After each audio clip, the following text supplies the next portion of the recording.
अस्सलाम वालेकुम, welcome to my channel. Class 9 mathematics student number 3 हमने स्टार्ट किया हुआ है सेट्स एंड फंक्शन। एक्सरसाइज 3.1 हमने कंप्लीट कर ली है। आज हम एक्सरसाइज 3.2 स्टार्ट करेंगे। स्टार्ट करने से पहले बेसिक कुछ कॉन्सेप्ट्स हैं उनको क्लियर करेंगे। ऑपरेशन ऑन सेट्स, हमारे पास जैसे सेट ए होता है, बी होता है, उन पे कुछ ऑपरेशंस लगते हैं। फिर उन क्वेश्चंस को हम सॉल्व करते हैं उनकी मदद से। पहला क्या है? Union of two sets. The union of two set A and B denoted by A union B is the set of all elements which belong to A or B symbolically। कि हमारे पास दो सेट हैं A और B। A और union का मतलब होता है इकट्ठा, कि A और B में जितने भी एलिमेंट्स हैं उनको हम इकट्ठा लिखेंगे, मतलब A और B के सब, लेकिन सीक्वेंस वाइज लिखने हैं। फॉर एग्जांपल अगर एक सेट A है, ये यहाँ पर देखें, ए सेट में 1 2 3 है, बी में 2 3 4 5, तो सीक्वेंस से लिखेंगे। पहले 1, फिर 2 इधर भी है, 2 इधर भी है, तो जो एक नंबर दो बार है उसे एक बार लिखेंगे। 2 आ गया, 2 के बाद 3 4, 3 दोनों में है तो 3 एक बार आएगा। 4 और 5 मतलब दोनों सेट्स के तमाम एलिमेंट आ गए, उसे कहते हैं यूनियन। यूनियन मतलब इकट्ठा लिखना। इसे सिंबॉलिकली हम कैसे राइट करते हैं? A union B is equal to X such that X के एलिमेंट्स बिलोंग करते हैं ए और एक्स बिलोंग करते हैं बी। ए में एक्स के वो जो एलिमेंट्स हैं वो ए में भी होंगे और किस में होंगे? बी में भी होंगे। तो इसे हम सिंबॉलिकली इस तरह डिनोट करते हैं, ये आपने याद रखना है और इसके एग्जाम्पल को आपने समझना है कि यूनियन हमारे पास होता क्या है। नेक्स्ट है हमारे पास intersection of two sets. The intersection of two sets A and B denoted by A और जी, हमारे पास जो यूनियन का सिंबल होता है यू की तरह होता है और इंटरसेक्शन ए की तरह जी नीचे की तरफ होता है। Intersection B is the set of all elements that belong to both A and B. कि हमारे पास दो सेट, फॉर एग्जांपल कि हमारे पास एक सेट है ए है 1 2 3 और बी है 2 3 4, दो सेट हो गए। इंटरसेक्शन का मतलब क्या होता है कि वो एलिमेंट्स जो ए में भी हों बी में भी हो, common elements means same elements, वो होते हैं इंटरसेक्शन। इंटरसेक्शन का मतलब होता है कॉमन एलिमेंट्स हो। अब 2 इधर भी है, 2 इधर भी है, तो ए इंटरसेक्शन भी क्या आ जाएगा? 2। 3 इधर भी है, 3 इधर भी है, तो ये इसका क्या आ जाएगा? आंसर। और इसे सिंबॉलिकली कैसे लिखते हैं? A intersection B is equal X such that X belong किस में से करते हैं? कि ऐसे एलिमेंट्स जो ए में हों and X belong to B, के मतलब वो ए में हों और बी में भी हों, तो वो होते हैं इंटरसेक्शन। इसको रिमेंबर, हमारे पास एक नोट दिया हुआ है कि अगर हमारे पास ये ऊपर की तरफ वी की तरह बना हुआ होगा सिंबल, तो ये होता है और का, और अगर ये नीचे की तरफ हो तो ये होता है एंड का। इनको आपने याद रखना है। यूनियन में और लगता है, इंटरसेक्शन में एंड लगता है। डिसजॉइंट सेट क्या होता है? If the intersection of two sets is the empty set, the set are said to be disjoint. For example अगर हमारे पास डिसजॉइंट सेट क्या होता है? एग्जाम्पल है कि एक सेट है उसमें ऑड नंबर है और एक सेट में नेचुरल नंबर है, तो जो S1 और S2 सेट का नाम है वो डिसजॉइंट सेट होंगे। डिसजॉइंट का मतलब होता है ऐसा सेट जिनमें मतलब ए सेट बी से मुख्तलिफ हो। जैसे एक सेट में 1 3 5 है और दूसरे में 2 4 6, मतलब दोनों में कोई एलिमेंट सेम ना हो, वो होता है डिसजॉइंट। और डिसजॉइंट फिगर की डिसजॉइंट जो सेट होता है उसकी फिगर बनती है हमारे पास ये ऐसे। अगर वेन डायग्राम को देखा जाए, वेन डायग्राम इसकी कैसे बनती है कि जब हमारे पास दोनों सेट्स में कुछ कॉमन ना हो तो सेपरेट सेपरेट इनकी वेन डायग्राम बनती है।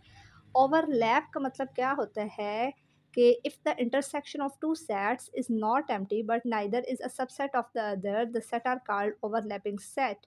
एक सेट है 2 3 4 5 6, दूसरा है 5 6 7 8 9 10। क्या सेम है? 5 6 कि ओवरलैपिंग ये होता है कि हमारे पास एक ऐसे सेट जिनमें एटलीस्ट वन एलिमेंट जो है वो सेम होना चाहिए, वन से ज़्यादा भी हो सकते हैं, जैसे यहाँ पे 2 हैं 3 भी हो सकते हैं। फिर ओवरलैप की फिगर कैसे बनती है? ये एक सेट है ए और ये इसको क्रॉस करता हुआ जो गुज़रेगा वो होता है बी। इस क्रॉस करने का मतलब क्या है कि ये दरमियान वाली वो जगह है जो ए के एलिमेंट्स भी हैं, बी के भी हैं, मतलब दोनों में कॉमन होते हैं, वो होता है ओवरलैप।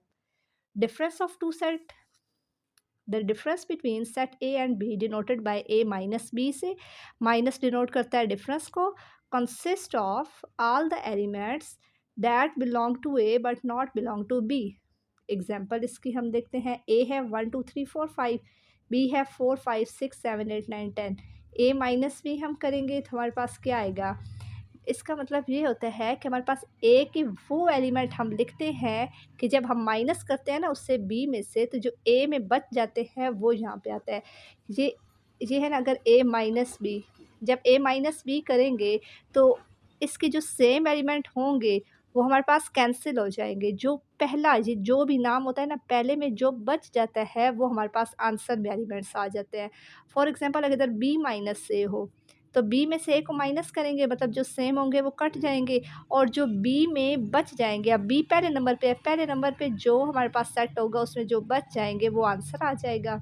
इसी तरह ए माइनस बी देखें, क्या आया 1 2 3, इसमें नहीं है 4 और ये 5 सेम थे, ये कैंसिल हो गए और पहला ए माइनस बी किया था तो ए में 1 2 3 बच गया। अगर बी माइनस ए करें तो बी क्या है, बी पहले आएगा, बी के एलिमेंट्स और फिर ए के आएंगे, तो इसमें 4 और 5 कैंसिल होगा, 6 से 10 तक आपके पास ये क्या आ गया, elements. Complement of a set क्या होता है, the complement of a set A denoted by A complement, और ए के ऊपर या छोटी सी डैश होती है या ए के ऊपर छोटा सा सी होता है, दोनों का मतलब होता है complement relative to the universal set U. और ये जो कम्प्लीमेंट होता है ये किससे रिलेट करता है, यू से। Is the set of all the element of U, U के तमाम element which do not belong to set A. कि अगर हम ए कम्प्लीमेंट अगर हमारे पास आए, कम्प्लीमेंट का मतलब होता है ये जो, इसका मतलब होता है यू माइनस। कम्प्लीमेंट जब हम बोलते हैं तो डायरेक्ट हम लिखते हैं यू माइनस, ये कम्प्लीमेंट का मतलब होता है यू माइनस। नीचे आपके पास जो भी सेट का नाम है, ए है, बी है, सी है, डी है, जो भी है वहाँ पर आपके पास वो आ जाएगा।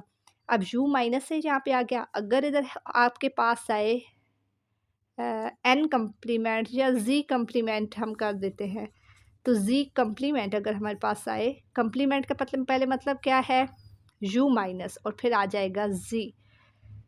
अब इसको हम कैसे डिनोट करते हैं symbolically, A complement X belong to X, कि वो एलिमेंट्स किस में से बिलोंग करे, U and X not belong to A, कि वो जितने अब यू माइनस से करेंगे ना, जिस तरह हमने जो डिफरेंस किया है कि जो इनके सेम एलिमेंट्स होंगे वो कैंसिल हो जाएंगे और पहला सेट जो भी होगा यू है, ज़ाहिर है जब कम्प्लीमेंट करेंगे तो हमेशा यू पहले आएगा, तो यू में जो बच जाएंगे वो हम लिख देते हैं। नोट है इसका, इन view of the definitions of complement and difference set, it is evidence that for any set a complement is equal to u minus a, ये आपने याद रखना है।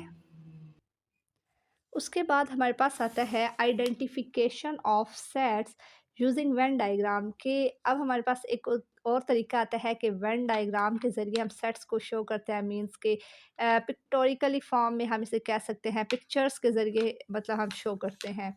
When diagram are very useful in depicting, depicting होता है अक्कासी करना, visually the basic concept of sets and relation between sets, कि हम उनको पिक्चर्स की फॉर्म में उसका जो कॉन्सेप्ट होता है सेट्स का वो क्लियर करते हैं, या दो सेट्स के दरमियान क्या रिलेशन है वो हम देखते हैं। These diagrams were first use by English logicians, कि इंग्लिश एक लॉजिशियन था जिसने पहले इसका डायग्राम का कॉन्सेप्ट दिया वेन डायग्राम का, और उस वो मैथमेटिशियन था, उसका नाम था जोहन वेन। ये बहुत इंपॉर्टेंट है, ये आपने याद रखना है, नाम भी याद रखना है और इनकी डेट ऑफ डेथ और बर्थ दोनों। 1834 से 1883 तक इनकी है जो टाइम पीरियड था।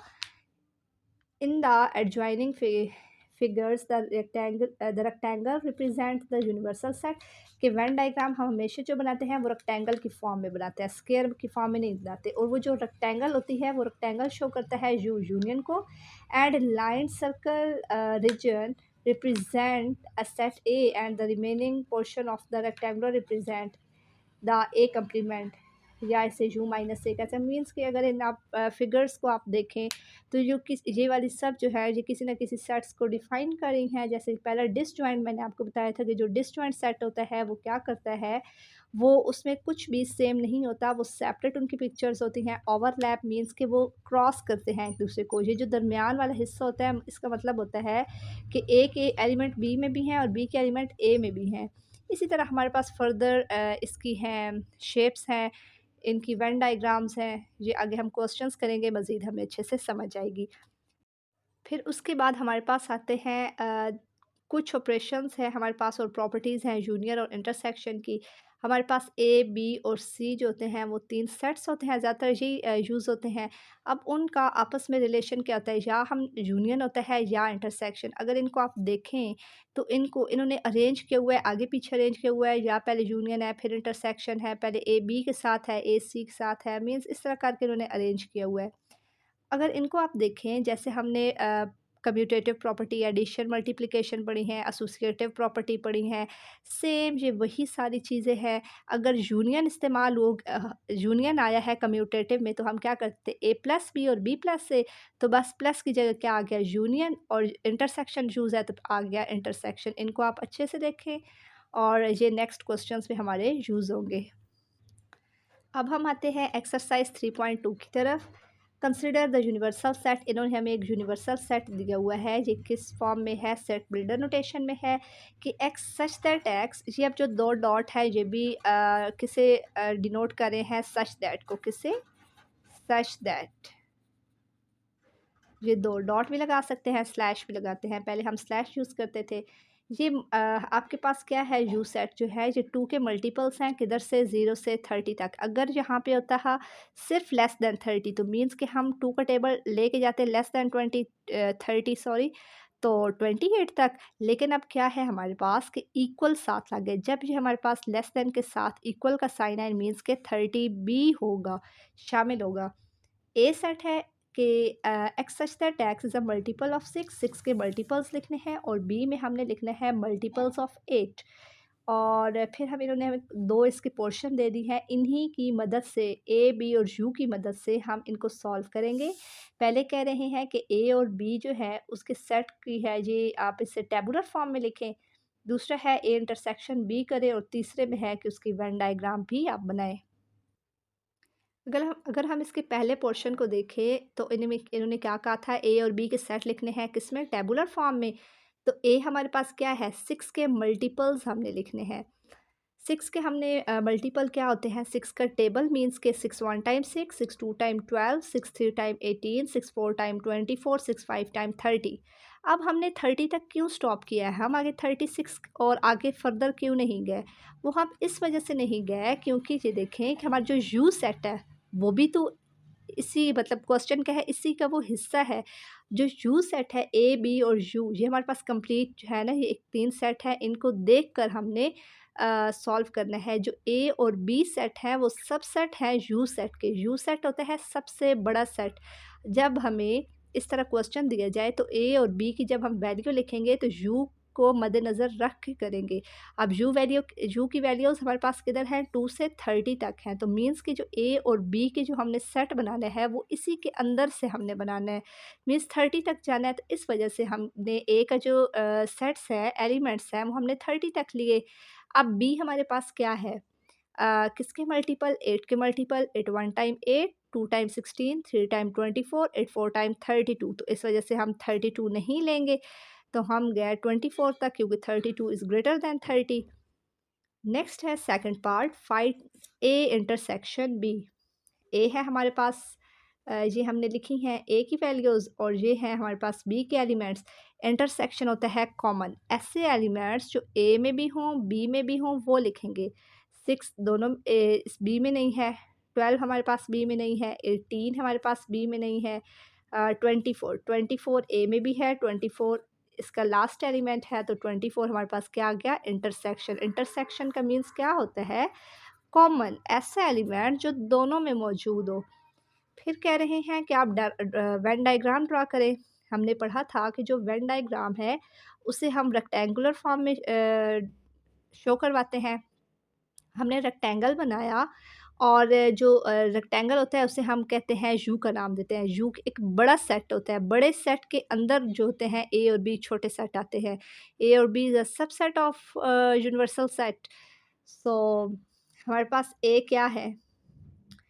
ए का जब हमने ए इंटरसेक्शन बी लिया, जब ए इंटरसेक्शन बी लिया तो हमें पता चला कि ए और बी में कुछ ऐसे एक एलिमेंट एटलीस्ट वन एलिमेंट हमारे पास सेम है। तो ये क्या कर गया? क्रॉस कर गया। अब जब इसने क्रॉस किया तो हमें पता चला कि 24 ए में भी है, 24 बी में भी है। तो 24 को हमने सेंटर में लिखा, ये जो आपके पास जो दरमियान में जगह होती है।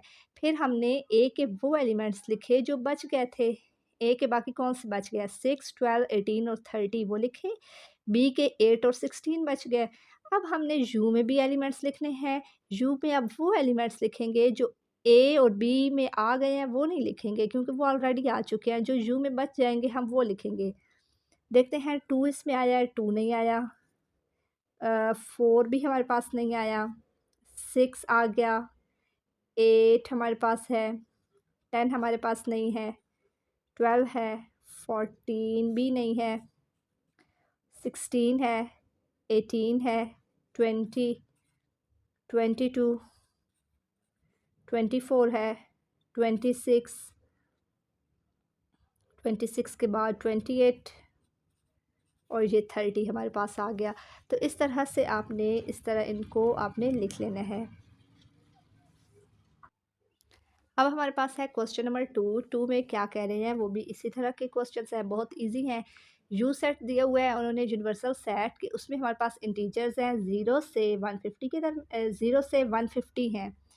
0 less than equal to x less than equal to 150। G हमारे पास है 2 की power m for integers m and 0 less than equal to m less than equal to 12। h है x such that x is a square.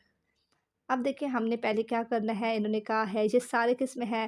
Set builder notation form में है। हमने ए और B का पहले जो स्टेटमेंट कह रहे हैं कि इसे जी और एच के जो सेट है उनके जो एलिमेंट्स हैं वो टेबुलर फॉर्म में लिखें। अब जी क्या है? 2 की पावर एम, और एम की इस एम की कंडीशन दी है कि वो 0 से 12 तक होना चाहिए, 12 से ग्रेटर नहीं होना चाहिए। अब हम क्या करेंगे? सबसे पहले हम स्टार्ट करेंगे 2, क्योंकि हमारे पास ये जो सेट्स हैं यूनिवर्सल सेट के 1 से 150 तक हैं। 2 की पावर 0 1 आ जाएगी। 2 की पावर 2 करें 4 आएगी। 2 की पावर 3 अगर हम करें 3 करें तो हमारे पास 8 आएगा। 2 की पावर 4 16। 2 की पावर 5 हमारे पास 32 आएगा। 2 की पावर 6 64। 2 की पावर 7 128 और 2 की पावर 8 करें तो 256 आता है। अब देखें 256 इज़ ग्रेटर दैन 150। हमें चाहिए 150, 50 चाहिए 150 या 150 से बिलो चाहिए। तो जब 2 की पावर 7 किया तो 128 and this is below to 150। इस वजह से हमने 2 की पावर 8 नहीं लिया, जस्ट हमने 2 की पावर 7 तक लिया है क्योंकि स्टेटमेंट थी 2 की पावर m और m की कंडीशन थी। तो ये हमारे पास सारे आ गए जी के एलिमेंट्स। अब h की तरफ चलते हैं। h है ये इज़ अ स्केयर। स्केयर क्या होता है कि ऐसा नंबर जो स्केयर होता है कंप्लीट किसी नंबर का स्केयर, जैसे 1 1 टाइम 1, 2 2 टाइम 4, 3 3 टाइम 9। हर टेबल में हर नंबर का एक स्केयर मौजूद होता है।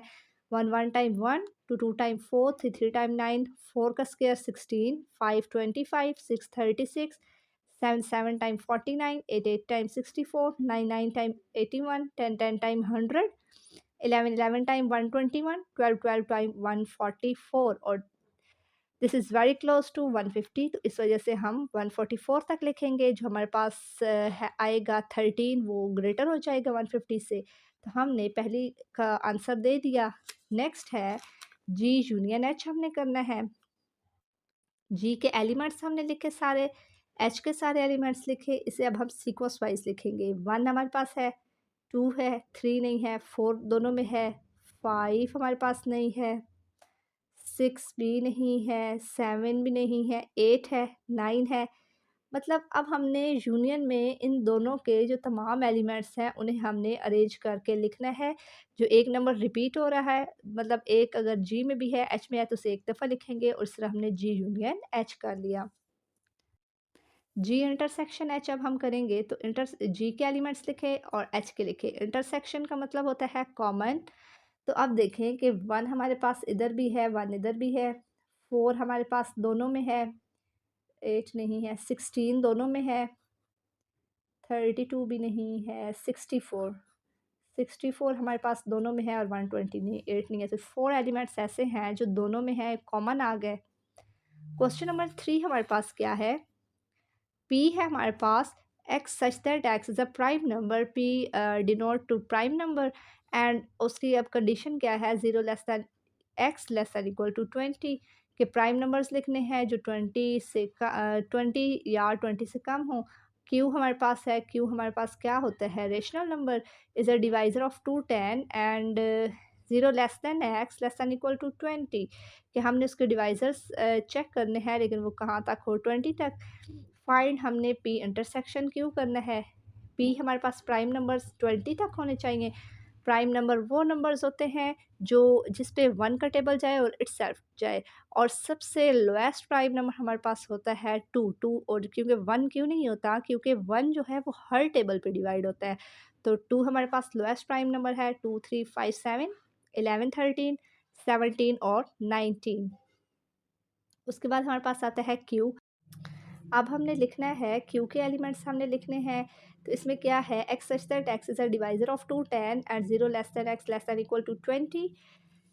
जब हमने क्यू के एलिमेंट्स अब आपने क्या करना है? कैलकुलेटर अपने पास रखें और 1 बाय 1 20 तक नंबर्स लिखें। जैसे कि 1 तो ऑटोमेटिकली 1 डिवाइड करेगा 210 को, 1 आ गया। फिर आप कैलकुलेटर पे लिखें 210 डिवाइडेड बाय 2 और इसी तरह फिर डिवाइडेड बाय 3, 4, 5, 6, 7, 8 के मतलब कि जी हम आपके पास डिवाइड हो कर रहा है इस नंबर को, तो ये आपके पास आएगा। आपने साथ-साथ चेक करना है कि क्या आपने जो चेक किए हैं वो नंबर्स और ये जो क्यू में सेट में लिखी हुई हैं क्या ये एलिमेंट्स सेम है? 1, 2, 3, 5, 6, 7, 10, 14 और 15। फिर हमने क्या करना है? ये अब हमारे पास फर्स्ट इसका सॉल्व हो गया। इसमें पी इंटरसेक्शन क्यू करना है। पी इंटरसेक्शन क्यू का मतलब होता है दोनों में जो कॉमन है। कॉमन अब पी के एलिमेंट्स आए, क्यू के एलिमेंट्स आए, कॉमन इसमें क्या आ जाएगा? 2। उसके बाद हमारे पास 3 दोनों में कॉमन है, 5 हमारे पास है और 7 हमारे पास है। पी इंटरसेक्शन क्यू हमारे पास आ गया 2, 3, 5 और 7। पी यूनियन क्यू अब हमने करना है। पी के तमाम एलिमेंट्स हमने लिखे, सेट के एलिमेंट्स, और क्यू के लिखे। यूनियन का मतलब क्या होता है कि जो दोनों सेट्स में कॉमन दोनों सेट में एलिमेंट्स होते हैं उनका इकट्ठा करके लिखना होता है और सीक्वेंस वाइज चलना होता है। अब 1 इसमें था क्यू में तो 1 पहले आ जाएगा, फिर 2, 3, 5, 6, 7, 10, 11, 13, 14, 15, 17, 19।